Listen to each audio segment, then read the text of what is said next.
Hi everyone, welcome to MBA Pathshala. My name is Upasna Luthra. I'm Verbal Ability and GDPI trainer. So this is a series of reading comprehension which I am recording for you with detailed discussion of the meaning of the passage and questions. Okay, so you can also check out these passages on the Telegram group. अगर आपको अपनी own पे इन्हें पहले solve करना है अलग से, तो you can do that. ठीक है, Telegram link is available in the description and you can go to that group और उसमें जो सेशन वाइज टैगिंग की हुई है आरसीज की, और उसमें आप वो आरसी पढ़ के पहले खुद अटेम्प्ट करो, समझो, and then you can watch this so that you know कि आप कहाँ पे गलत जा रहे थे. ओके, चलिए, so let's begin then. All right, let's read. The worst days of any summer are the rainy ones. कि अगर हम एक समर के सीजन की बात करें तो उसमें सबसे खराब दिन कौन से हैं? रेनी वाले. ठीक है, now this is a perspective of one person, right?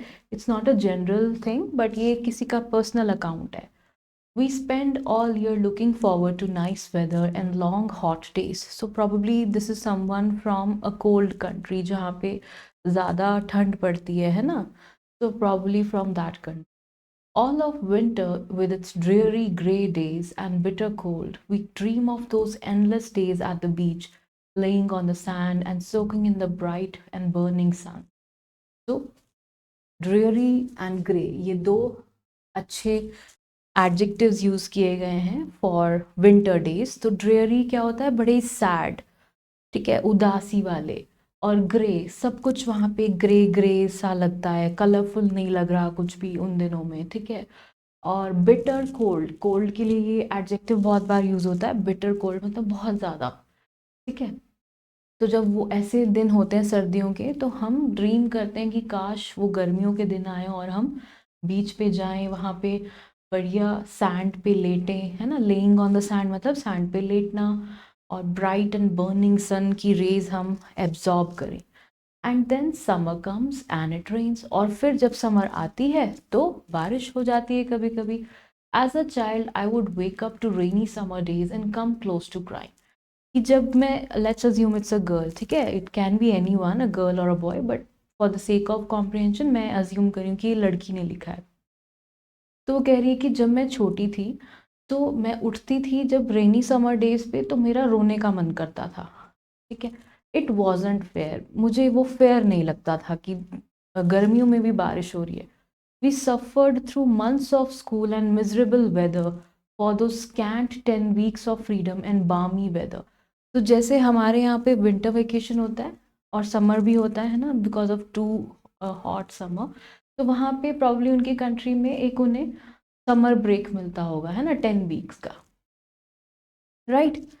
So scent मतलब थोड़े से, बेयर मिनिमम, बहुत थोड़ा टाइम लगता है. छुट्टी, वेकेशन तो हर किसी को थोड़ी लगती है ना. तो वो कह रही है कि सिर्फ 10 हफ्तों की तो छुट्टी होती थी, हॉलीडेज होती थी, और उसमें वो हमें तब जाके मिलती थी जब वी सफ़र थ्रू कितने महीने हमें स्कूल जाना पड़ता था, और मिजरेबल वेदर, ठंड के मौसम में हमें स्कूल जाना पड़ता था, ठीक है. और फिर मुश्किल से 10 हफ्तों की समर आती थी, वेकेशन आती थी. Freedom and balmy weather, balm is soothing, है ना, बाम हमें सूद करता है. तो balmy means soothing, hot warm weather. Any day that I could not spend at the beach or playing ball with my friends seemed like a punishment for something I didn't even do. और जब बारिश हो जाती थी तो author अपने दोस्तों के साथ बॉल नहीं खेल पाती थी, या वो बीच पे नहीं जा पाती थी ऑब्वियसली अगर बारिश हो रही है गर्मियों में, है ना. तो उन्हें ऐसा लगता था कि कोई भी दिन जो मेरा इन 10 हफ्तों में से ऐसे स्पेंड हो रहा है बिना बीच पे जाए या बिना दोस्तों के साथ बाहर खेले, तो वो दो मेरे लिए एक पनिशमेंट है. और मैंने कुछ ऐसा गलत किया भी नहीं कि मुझे क्यों मिल रही है ऐसी पनिशमेंट. ये छोटी वो ऑथर की थॉट्स थे. On those rainy summer days, I had nothing fun to do and could only sit inside. जब वो गर्मियों के दिनों में बारिश हो रही होती थी तब कुछ मज़ेदार नहीं होता था करने का, और बस अंदर ही बैठे रहो घर के, है ना. Staring out at the rain like a Dickensian orphan. और मैं उस समय अपने घर में रूम में खिड़की पे बैठ के बाहर रेन को झांकती रहती थी, like a Dickensian orphan. Charles Dickens एक राइटर रहे हैं, उनके जो नॉवेल्स हैं उनमें जैसा पोर्ट्रेयल उन्होंने ऑर्फन्स का किया है, फॉर एग्जाम्पल ऑलिवर ट्विस्ट, तो ऑथर खुद को उनसे कंपेयर कर रही हैं कि मुझे उनके जैसा, ऑलिवर ट्विस्ट जैसे ऑर्फन्स के जैसा फील होता था। Okay, next is I was an only child. Okay, ये लाइन नोट कर लो, बाद में एक आंसर में काम आएगी। तो मैं एक अकेली इकलौती बेटी थी। So there was no one else to play with, और घर में भी कोई नहीं होता था खेलने के लिए। My father work from home, मेरे पापा का वर्क फ्रॉम होम था। तो I was not truly alone, तो मैं अकेली तो नहीं थी, but he could not actively play with me since he was technically at work. पर क्योंकि पापा की जॉब होती थी, चाहे वर्क फ्रॉम होम ही है, तो प्रॉपरली मेरे साथ खेल नहीं पाते थे क्योंकि टेक्निकली तो उनकी जॉब चल रही है। It was those days that I would resign myself to whatever was on television or any books that I could find lying around. Resign myself to something मतलब कि थक के हार के वो चीज़ कर ली। तो वो कहती है कि अदरवाइज तो मैं बाहर बीच पे जाती थी या दोस्तों के साथ खेलती थी, लेकिन जब रेनी समर डेज होते थे तो मैं थक हार के कि जब और कुछ करने को है नहीं, पापा वर्क कर रहे हैं, तो मैं जो भी टीवी पे आ रहा होता था वो देख लेती थी, या कोई बुक्स पढ़ी अगर आसपास लाइंग अराउंड तो वो उठा लेती थी पढ़ने के लिए। I'd crawl through the day and pray each night that the rain would not be there the next day. Crawl through the day, इसमें यहाँ लिटरली नहीं है क्रॉलिंग, क्रॉलिंग होता है रेंगना, तो लिटरली क्रॉल नहीं कर रही, वो मूड वाइज बता रही है कि बस किसी तरह से काटती थी वो दिन की, बस निकल जाए किसी तरह ये, ठीक है। एंड आई वुड प्रे कि काश अगले दिन बारिश ना हो। एज एन अडल्ट दो my opinion of summer rain has change, पर अब मैं बड़ी हो गई हूँ, अब मेरा ओपिनियन बदल गया है रेन के बारे में। When you have to work every day, summer is not as eagerly anticipated. जब तुम अडल्ट होते हो तो तुम्हें समर का कोई इतना शौक नहीं रहता। बचपन में तो गर्मियों की छुट्टियां मिलती थी 10 हफ्तों की, तुम बढ़िया इंजॉय करते थे, बीच पे जाते थे, फ्रेंड्स के साथ खेलते थे। लेकिन एज एन अडल्ट जब तुम वर्किंग प्रोफेशनल हो तो तुम्हें कोई समर का इतना चाव नहीं रहता है ना, you are not eagerly anticipating that. Mostly the days run together bleeding into each other so that they no longer seem like separate entities and instead feel like continuations of the same long day. अब ये as an adult अपना experience बता रही है, जब वो work कर रही है, प्रोफेशनल है, कि सारे दिन एक जैसे लगने लगते थे। ब्लीडिंग इनटू, कि एक दूसरे में मिक्स हो गए हैं, अब ये नेगेटिव वर्ड है ना ब्लीडिंग, तो वो इस तरह से अपना इमोशन डिस्क्राइब कर रही है कि जो डेज थे वो सब एक दूसरे में से मिल जाते थे, कि दे no longer seem like separate entities. लगता ही नहीं था कि मंडे है, ट्यूसडे है, वेंसडे है, सब एक जैसे लग रहे हैं। And they felt like continuations of the same long day, एक ही ऐसा लगता है एक ही दिन चले जा रहा है लगातार, खत्म ही नहीं हो रहा। एवरीथिंग सीम्स मोनोटनस, मोनोटनस मतलब बोरिंग, एक जैसा, मोनोटोन से बन रहा है ये मोनोटनस, एक जैसा। एंड एन एन्नुई और listlessness kicks in. Ennui is that feeling of कि कुछ करने का मन नहीं कर रहा, ठीक है, you are not feeling like doing anything. Listlessness is also same, कि you don't have a list, कि टू डू लिस्ट जैसे होता है ना, कि कुछ समझ ही नहीं आ रहा क्या करें, एक अजीब सा मूड हो गया है ना। Such a mindset makes you chary for anything new और डिफरेंट। और जब ऐसा हो रहा होता है, जब हर चीज़ एक जैसी लग रही है, कि वही सुबह 10 बजे, वही सुबह रात को, ये वही वही रूटीन चल रहा है ना, तो उसमें कुछ भी नया अगर कुछ डिफरेंट होता है तो दैट फील्स लाइक अ, कि आपका माइंड चीयर कर रहा है ना, आपका माइंड सेट चेंज हो रहा है। I spend the winter dreaming of summer and the summer dreaming of winter. ऐसा क्यों कह रही है ऑथर, कि जब समर चल रही होती है तो मैं वो चेंज विंटर की फॉर्म में ड्रीम करती हूँ, कि ये समर ख़त्म हो तो विंटर आए। फिर जब विंटर आने लगती है और वो एक सी चलने लगती है तो फिर मैं समर के बारे में ड्रीम करती हूँ कि काश समर आए। When summer comes, I complain about how hot it is. जब समर आती है तो मैं बोलती हूँ कि अरे बहुत गर्मी है। And then I look forward to the rain, और फिर मुझे रेन की इच्छा होती कि काश बारिश हो, ये तो बहुत गर्मी है ना। Because the rain brings with it a cold front which offers a reprieve. क्योंकि जब रेन आती है तो उससे वेदर क्या होता है, cold front means cold weather, थोड़ा सा ठंडा ठंडा, ठंडक आ जाती है रेन के बाद।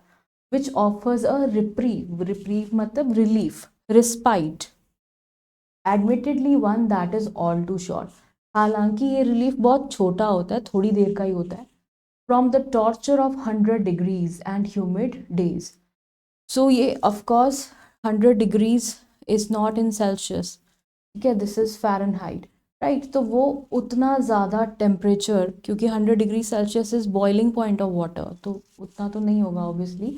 तो कह रहे कि इतना टॉर्चर होता था हमें उस इतने हॉट वेदर में कि वी फेल्ट अगर रेन आ रही है तो अच्छा लग रहा है। ह्यूमिडिटी, ठीक है, ह्यूमिडिटी होती है कि बहुत ज़्यादा चिप चिप मॉइस्चर होना हवा में, okay. Rainy days are still the worst days of the summer, कि समर के आज भी अगर मेरा ओपिनियन लें तो रेनी डेज वर्स्ट हैं, but summer rain today means positively beautiful. पर आज मेरे लिए उसका मतलब थोड़ा सा ब्यूटीफुल और पॉजिटिव हो गया है। वो कैसे? And considerably cooler weather tomorrow, कि जब समर रेन आती है तो आज उसके ओके उसका मीनिंग ये हो गया है समर रेन आने का कि कल का जो वेदर होगा वो सुंदर होगा, है ना। कैसे धुला धुला सा लगता है ना सारा, जब एक बार रेन आ जाती है कितना सुंदर लगती है नेचर नेक्स्ट डे। तो that's what she is talking about, कि जब समर रेन आती है तो उसका मतलब होता है कि कल का वेदर और कल का नज़ारा, है ना, it will be very beautiful and cooler. Cooler मतलब थोड़ा गर्मी से भी राहत मिलेगी। All right, so that was the passage. Let's go to the questions now. Number one, the passage makes use of language that is dash. So language की type पूछिए कि किस तरह की भाषा प्रयोग की है। एक तो है कि उसने अपना पर्सनल अकाउंट दिया है ऑथर ने, है ना। अपार्ट फ्रॉम दैट किस तरह की लैंग्वेज यूज़ कर रही है। मेटाफोरिकल, मेटाफर और सिमिली, यहाँ पे थोड़ा सा हम फिगर्स ऑफ स्पीच करते हैं। सिमिली क्या होती है? जब हम किसी चीज़ को किसी से लाइकन करते हैं, जैसे for example as beautiful as moon, कि चांद की तरह सुंदर, है ना। या और मेटाफर भी सेम होता है कि मेटाफर में भी हम एक को दूसरी चीज़ से कंपेयर करते हैं, बट हेयर हम उससे बोल देते कि वो है। So for example simile will be she is as beautiful as a moon, ठीक है। या अगर हम मेटाफर में बोले तो बोलेंगे she is the moon for me, ठीक है, कि मेरे लिए तो वो चांद है, right. So that metaphor is कि आपने उससे डायरेक्टली बोल दिया कि वो ये है, और सिमिलीज आपने बोला कि वो उसके जैसी है या जैसा है, ओके। तो that is metaphorical. Rhetorical language क्या होती है? रिटोरिकल में you are trying to use different ways, कि आप कोई लेसन सिखाना चाहें या कुछ लर्निंग लाना चाहें, है ना, कि क्या कुछ थॉट प्रोवोकिंग क्वेश्चंस भी पूछ सकते हैं कि क्या ऐसा नहीं है क्या, और इजंट इट, है ना। So those are rhetorical things. Formal is like research में जो हम यूज़ करते हैं, न्यूज़ में जो यूज़ करते हैं, that is formal language. Ambiguous is ambiguous, ambi meaning जिसका मतलब क्लियर नहीं है, there is a lack of clarity, there is a some you know something of an unclear element, उसका मीनिंग क्लियर नहीं है, दैट इज एम्बिगुअस। तो अब देखते हैं पैसेज में। If we look at this passage, तो ऑथर ने ज़्यादातर मेटाफर यूज़ किया है ना, जैसे कि सोक, सोक इन द सन। क्या हम असली में सन को एब्जॉर्ब कर सकते हैं किसी भी फॉर्म में? नो वी कैन नॉट, ठीक है।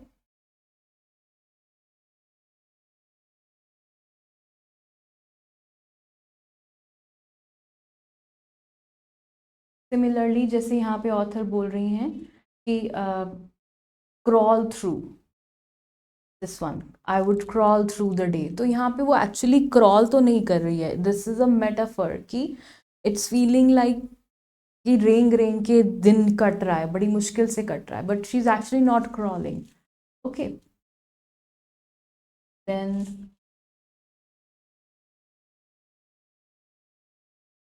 जैसे यहाँ पे days bleeding into one another लिखा हुआ है ना, तो क्या डेज आपस में एक दूसरे में ब्लीड कर सकते हैं या इवन एनीथिंग? तो no, that can not happen, that is why this is again a metaphor, कि डेज भी एकदम ऐसे लग रहे हैं, okay. So the language which the author has primarily used in this passage is metaphorical, okay. Next, according to the passage summer is different for adults because कि summer adults के लिए क्यों अलग है, why is it different for adults? तो देखते हैं options. Rain brings with it cold temperatures for the following days. तो क्या ये चीज़ बोथ अडल्ट्स और चिल्ड्रन के लिए नहीं होगी? अगर मौसम अच्छा है, कोल्ड है, तो वो क्या सभी के लिए नहीं होगा, बीट अडल्ट और चिल्ड्रन, है ना? सो ये ए तो नहीं होगा। B, the weather is much warmer than it is for children. क्या ऐसा हो सकता है कि अडल्ट्स के लिए वेदर वार्म है और चिल्ड्रन के लिए नहीं है? No, they do not get a long time off from work for the season. Okay, ये पॉसिबल है बिकॉज बच्चों को वो 10 हफ्ते की समर ब्रेक मिलती थी ना, बट अडल्ट्स को नहीं मिलती। They better know how to occupy their down time. Down time means free time, कि अडल्ट्स को ज़्यादा अच्छा इस्तेमाल करना आता है अपना free time, and that's how they are different, that's how summer is different for adults. So no, answer is this, कि बच्चों को 10 हफ्ते की समर ब्रेक मिलती है लेकिन अडल्ट्स के लिए सब सेम होता है। Okay, adults do not get a long time off from work for the season. Next, according to the passage, which of the following is a true statement about the narrator as a child? कि इनमें से कौन सी बात narrator के लिए सच है? He or she was often bored or summer days. नहीं, वो तो बचपन में समर को लुक फॉरवर्ड करती थी कि समर आए तो मैं बीच पे जाऊं, दोस्तों के साथ खेलूं, है ना? He or she preferred cooler weather. नहीं, ये भी नहीं था। लिखा होता ना, सफर थ्रू डेज ऑफ, है ना, और ड्रीयरी ग्रे डेज लिखा हुआ था कूल विंटर्स के लिए। तो definitely she did not prefer cooler weather. ही और she liked staying in those, no, उसको तो बीच पे जाना अच्छा लगता था, या to play ball with friends. जब इंडोर्स रहना पड़ता था तो बड़ा गंदा लगता था क्योंकि पापा वर्क फ्रॉम होम कर रहे होते थे, है ना। ही और शी हैड नो सिबलिंग्स। चलिए, ये मैंने आपको अंडरलाइन करवाया था पैसेज में। I was an only child. So answer is D. He or she had no sibling. Sibling होते हैं भाई बहन. Okay, brother or sister. Next, fourth question. Compared to how he or she was as a child, the narrator as an adult is dash. तो अब हमें compare करना है personality, कि जो नरेटर थी वो बचपन में ऐसी थी, तो अब कंपैरिजन करें कि अडल्टहुड में वो ऐसी है। तो let's see, more realistic, realistic मतलब अब रियलिटी को ज़्यादा अच्छे से देखने लगी है। ओके, लेस एक्साइटेबल, मोर आइडियलिस्टिक, अब वो ज़्यादा आइडियल्स पे चलने लगी कि आइडियल होना चाहिए, हर कुछ, सब कुछ परफेक्ट होना चाहिए। या डी, लेस काम, अब वो कम शांत हो गई है।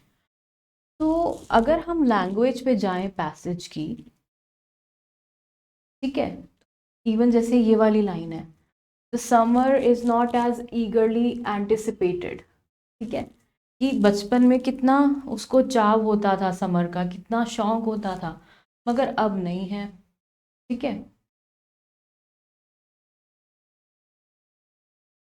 All year looking forward to nice weather, okay, endless days at beach laying on sand soaking in bright sun, ठीक है।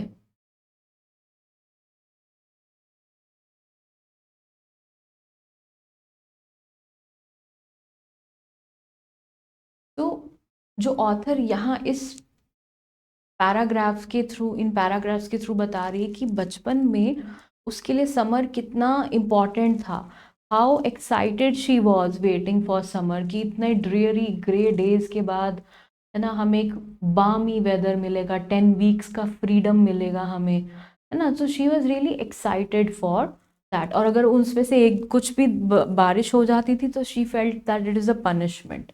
Okay, so compared to her childhood, अब जब वो बड़ी हो गई है तो वो उतनी एक्साइटेड नहीं है, है ना।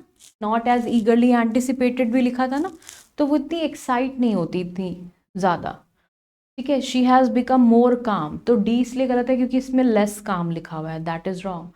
और वो रियलिटी को कैसे परसीव कर रही है, या कितना आइडियलिस्टिक है या नहीं है, या रियलिस्टिक है या नहीं, that has not been talked about in this passage. So A or C are not relevant. C और डी में, बी और डी में, B option is correct because B is talking about how she has become more calm and less excitable. Okay.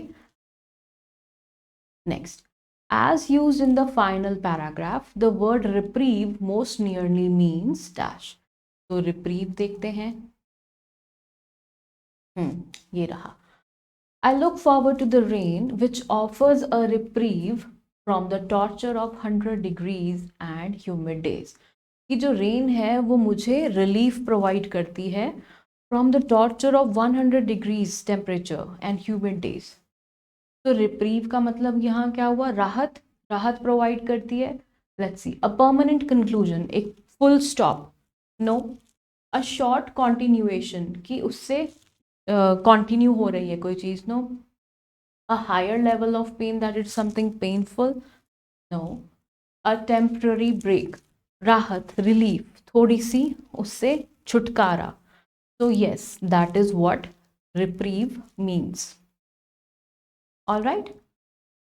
So that was the end of this passage. I hope you understood and you learned something new about the author's perspective living in a cold country. हम लोगों के लिए range कितनी बढ़िया होती है ना. तो जो चीज़ हमें लगती है कि कम है, राइट, यहाँ पे रेन हमें लगता है कि कम है और गर्मी ज़्यादा है, तो वी लव रेन, है ना, and we love winter. But उनके देश में प्रॉब्ली विंटर ज़्यादा होती है, so they love summers, right? So that is how perspective works. Good. I hope you learned something and we'll continue in the next session with another RC. Right. Bye bye.